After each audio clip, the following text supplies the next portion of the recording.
Good morning, Coach Garver. We are Group 1, and this is our presentation on understanding students searching for internships and full-time jobs.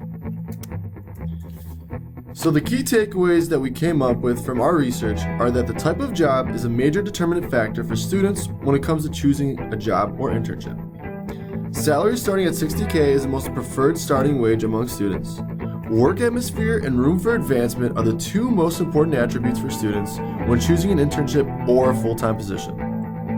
The biggest weaknesses that companies providing internships need to improve on is the onboarding process and the amount of stress that students and workers have to experience.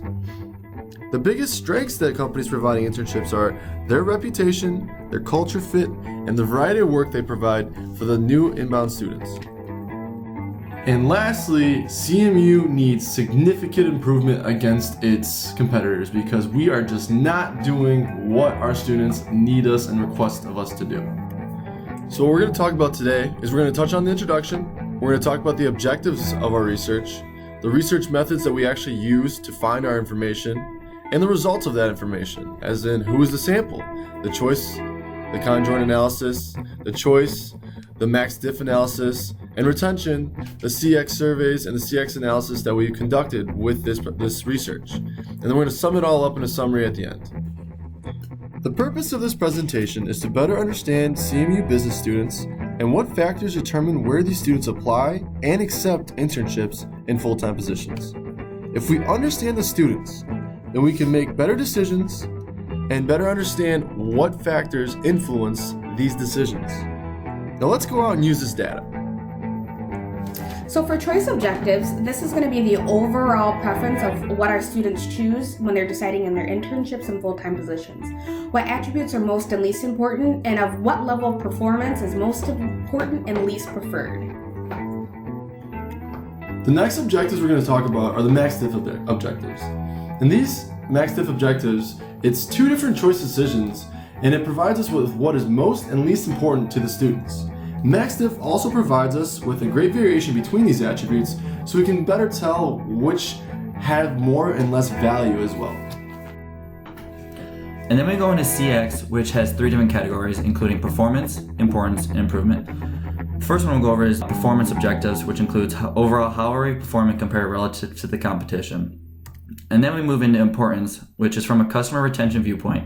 What is the most and least important attributes? And then for improvement, we look at what improvement opportunities should be fixed first. Now that we know what objectives we're going to cover in this presentation, you're going to wonder what the sample is. Our sample frame was CMU marketing and logistics students that are currently taking the Marketing 450 course. We took this in the fall of 2016, and our sample size was 84 students, which Garver would say is very low, and he was not too happy about that. However, it's still enough for us to get a relative idea of what these students are thinking when it comes to internships and full-time positions. Thanks, Gary. So now we're going to talk about survey development. And our survey was done with College of Business students in the fall of 2016. And in order to get a good, clean sample, revise. And guess what? Revise. And what we also determined is that although we have a good survey, it does not really represent the population, as there are clearly more students at the university than just in the College of Business. So now that we've talked about survey development, we're going to talk about data collection. So this data was collected through a web-based survey administered to the undergraduate students at CMU. It was done in the fall of 2016, like I mentioned in the survey development, and points were awarded to quality completions. Although we see this as a good opportunity to gain points, not everybody in Garver's class took the surveys. Research limitations. So, as previously stated, unfortunately we do have a small sample size. We didn't get up to that 250 range that gives us super good, super qualitative results, but we're gonna have to deal with the 84. Now, we also had survey fatigue. This is a longer survey, and some students may have gotten a little less accurate and cared a little bit less towards the end of the surveys and may have not given the best results possible. Now, although we do have limitations within this research, we still feel that we got strong, confident results, and we're able to derive good information and good objective relations with this research. So now that we've discussed research limitations, we're going to move into choice results. And with choice, there's an attributes that share 100 points. The more points you have, the more important the attribute is to you. 0 equals average preference. Negative rating means below average, and positive rating means above average.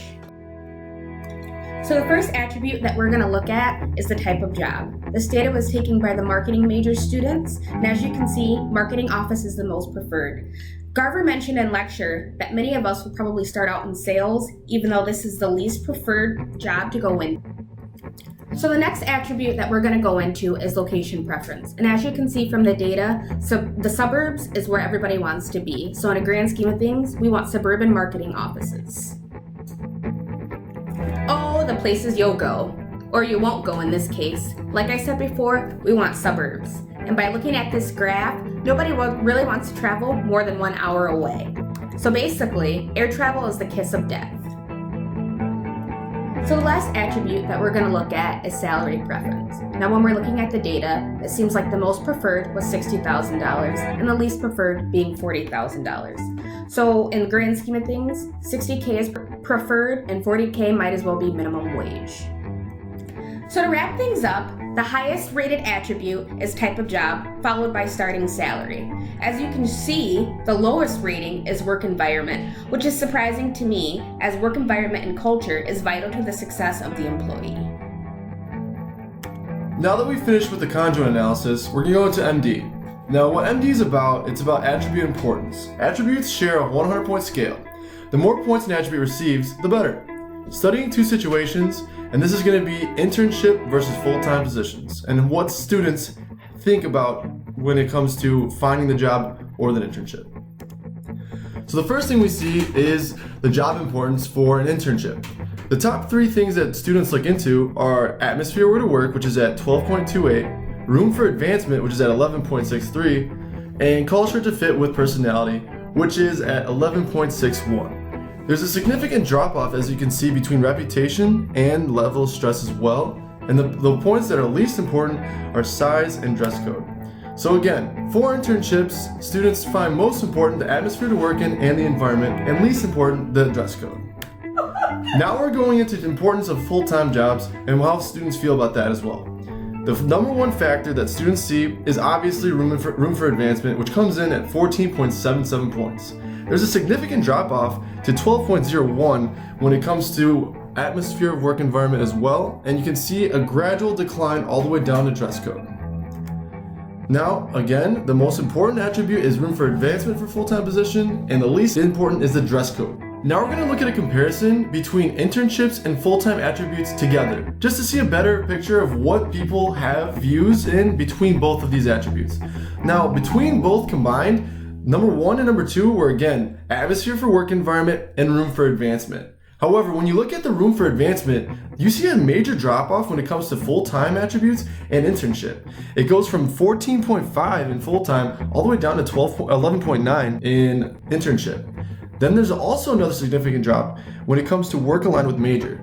People are more susceptible to find a job that's aligned with their major when it's their internship. However, when it's relation to full-time, they're allowing themselves to take a bigger drop and find a job that's not as aligned when it comes to their major of selection. The last drop is in the compensation. People are willing to take a drop in internship pay as opposed to a full-time position. And obviously, in last place, the size of the firm and the dress code are the least important factors between internship and full-time positions when it comes to students picking either or. Now I'll move into CX and show how students viewed their internships and what attributes made the biggest impact. One of the last questions we asked them after answering all of our CX questions was whether their internships needed to improve or if it was good as is. This graph shows the results of what the students said. Although it is pretty close, you can clearly see that about 60% of the students said that their internships could use improvement, and 40% said that their internships were everything they hoped for. Now that we know that the internships could use improving, we asked the students more specifically what attributes could use the most improvement. There were 12 different attributes that the students could rank, and as you can see, meaningful work stood out above the rest, followed by compensation, amount of work, and interesting work. At the positive side of the spectrum, students did not think that social activities, variety of work, and advancement opportunities did not need any improving. The left side of this graph is the most important. Knowing what to improve is a great place to start. Although you can't make everyone happy, and you can't always afford improving everything, it is great to know what attributes need the most improvement. Knowing what students want improved with their internships is very important for any firm. Another key aspect is knowing what is most important to students when they look for an internship. What we want to take out of this graph is that the firm that students are looking for and that companies should concentrate on being great at is how the reputation is. The number one most important attribute that students look for in an internship is the reputation of the firm. Following close behind reputation is the meaningfulness of the work and then the culture fit. The attributes that students care less about is the size of the firm, the dress code, and then lastly, the level of stress that the job provides. It's important to note that even though the scale heads downwards, all these attributes are important, but they're just not as important as the one that are on the left side of the graph. Now that we know what customers want us to improve on and what is important to them, we can take a look at how we are performing based on these attributes. When looking at the overall performance of the companies students have had internships at, you can see that they perform very well at maintaining a great relationship with the supervisors. They're also doing well in keeping up a good reputation and making sure that people enjoy the culture in which they work in. On the right side of the graph, we can see that we are performing poorly in sections such as level of stress, the onboarding process, and variety of work.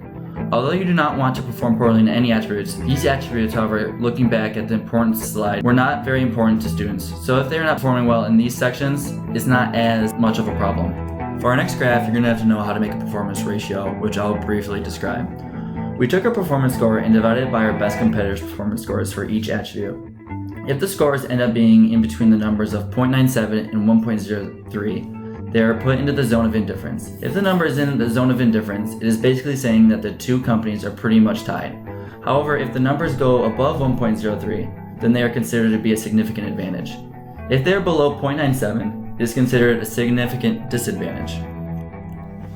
Although it is important to see how well we perform, this data does not mean much unless we compare it to how well our best competitor is performing. Although this data seems like it is all over the place, it does have an order.